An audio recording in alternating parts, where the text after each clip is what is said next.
কোরআনের যেখান থেকেই শুনেন বরকত আছে না নাই? যখন কোরআন শুনবেন রহমতের বাড়ি ধারা নাজিল করবে কে? একটা অক্ষর তেলাওয়াত করলে 10টা নেকি দিবে কে? একটা আয়াত তেলাওয়াত করলে জান্নাতের বিল্ডিং এক এক তলা লম্বা বানায় দিবেন কে? ইকরা ওয়ারতাকি ওয়ারাতিল কামা কুনতা তুরাতিল ফিদ দুনিয়া ফাইন্না মানজিলাতাকা ফি আখিরি আয়াতিন তাকরাউহা। এক একটা আয়াত পড়, আর জান্নাতের বিল্ডিং এক এক তলা করে লম্বা। পৃথিবীর সবচেয়ে বড় বিল্ডিং হচ্ছে বুর্জ আল খলিফা। এটার কত লম্বা? খুব সম্ভবত 163 তলা লম্বা।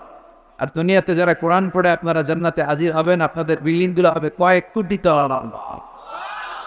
যত আয়াত পড়ছেন তত আয়াত লম্বা।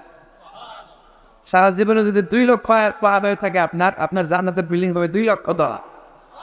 আল্লাহ বলবেন পর, আর বিল্ডিং লম্বা কর। কি রহমতের কোরআন! পড়লে সওয়াব, শুনলে সওয়াব, তেলাওয়াত করলেও সওয়াব।